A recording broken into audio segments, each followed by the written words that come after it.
Welcome to Mystery Theater at 7. My name is Lisa Long. The story that I bring you today is called Innocence. It is about someone who helps a 6-year-old little girl find her way out of a room that she's been trapped in for 11 years. Chapter 9, The Garden. When the clouds subsided, Innocence and Faith were in a garden.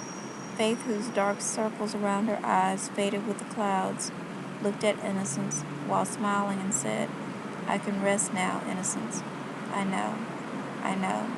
You're a great Christian counselor, even if I am your first patient, and you hold your counseling sessions in a garden." Faith laughed and Innocence smiled.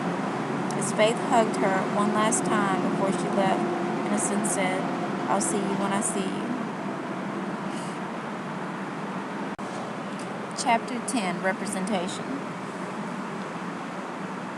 2 days later, at around sunset, we find Innocence sitting by the water in a beach chair in the sand at a water park. She was writing in a journal. "Dear Jesus, thank you for bringing Faith into my life. Also, thank you for helping me." When she called for the appointment initially, she had said that she had exhausted all avenues that she knew. She said that her last resort before calling was the fact that she had decided to go back to the waiting room of the hospital where her mother had passed away. She was going there to see if that would help her remember in order to get past it. However, she said that it wasn't productive. However, I believe that it was very productive. In this situation, it was productive because it wasn't about physically going back to the place. It was the internalized representation of the impact of the event is where we really needed to go. It was the impact of the event that gave it weight. It was the impact of what occurred there at that time that had her held. The only thing that I knew to do when she walked into the garden, my makeshift office 2 days ago for the counseling session, was to try to see her through your eyes. For me, that meant instead of seeing the 17-year-old poorly dressed person that society shuns who came to me because she couldn't seem to get past her mother's passing, I chose to see the innocent 6-year-old who was still lost in an internalized waiting room somewhere, a room where it appeared that there was no way out. As you know, I decided to see her initially because we shared common ground. I could relate to losing a parent. That was my doorway into her world. I started by trying to relate to her by telling her about my own mother's passing. However, when she didn't receive the information in the way that I had hoped, I had to try to do what I believed you wanted me to do. I asked you to help me so that I could help her. I already knew that because she couldn't go on with her life, and she didn't know why, she felt lost. She felt as though she didn't know where she was. It was as if she were living in a prison. Since she didn't know how to get past this, it was like the place she was in had no means of escape, hence no doors or windows. It wasn't until she really wanted to go on. It wasn't until she really wanted to go on with her life that she really understood that she could go on, that the wall came down and the door of truth that she seeked appeared. She had to go through that door which led to the scene of the crime. However, there was a barrier which prevented her from going through that door. In the garden, when she kept saying that she didn't leave her, it dawned on me. She was still there. I guess that you knew that we shared an even deeper common ground. I understood a certain loyalty that one would sacrifice in an attempt to keep a true commitment. It was about a promise. It was about a lock. For Faith, it was about a forgotten lock, a dusty lock, not to leave her mother. I guess that lock just needed a little wiping off in order for her to remember. However, after she remembered her promise, she couldn't and wouldn't leave until she felt as though she got the okay. Faith's love and loyalty locked her into a promise that only her mother had the key to open. That forgotten promise prevented her from leaving that waiting room.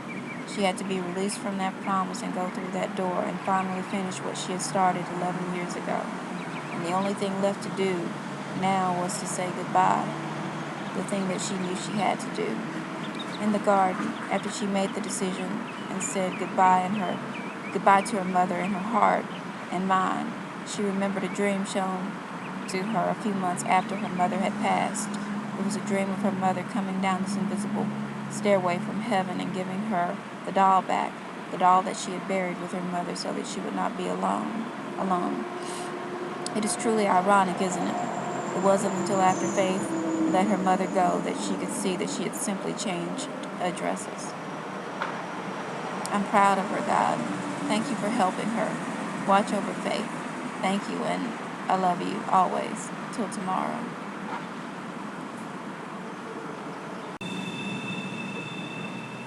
Chapter 11. A million years ago. On that very same day, we joined Faith in her room. She looked fully rested, and she was lying on her bed, writing in her journal. Dear God, I had a straight thought about Mama's death today. My initial feeling was that I didn't really care about the death anymore. The realization kind of threw me. Also, it seemed like a million years ago.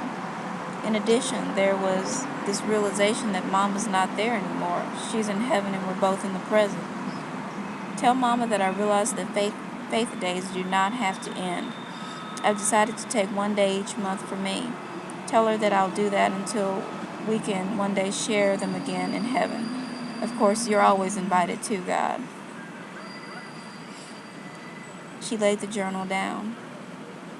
As we look around her room, we see the trunk of tomorrow with the white feathery scarf in it. We see a framed picture of blue cloth.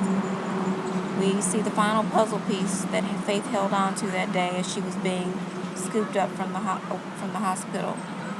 Also, we finally see the picture of that first day of Faith. In the picture, Faith was being thrown into the air by her mom. Chapter 12, Faith Day. As we drift back in time through the clouds of the photo, we arrive at that first Faith Day. We find ourselves at another sunset. Faith and her mom are sitting in the park on a bench. A brand new blue trunk that looks like a treasure chest is holding a white feathery scarf and a beautiful puzzle of a well where the centerpiece was one word from a Bible verse. Faith was holding a brand new adorable doll. I have the perfect name for her, said Faith's mom as she looked at the doll. What? Asked Faith as she was still bubbling over from the fact that she has her own day. Hadassah, her mom said very gently as she looked at her. Who? Squeaked Faith, expecting a name that she could at least pronounce. Hadassah, sweetheart. Hadassah, softly said by Faith's mom. Perfect, exclaimed Faith, not wanting to hurt her mom's feelings because she didn't know any better. Her mom couldn't help it if she didn't know that was not a name for a doll. D-O-L-L, doll. She turned to her mom while smiling and said, This has been the best day of my life. Faith's mom picked her up and said, Mine too, She paused and tossed her in the air as Faith was suspended and caught in this huge cloud in the background that had one of the biggest light-filled rainbows ever seen emerging from it. Her mom finished her thought with one word that was the missing piece of the puzzle of the well. The mother of Faith said, believe. The ebook version of Well Now Innocence is available for $4.95 at the website www.onesimpledownload.com. That's the number 1 and then simpledownload.com. Thank you.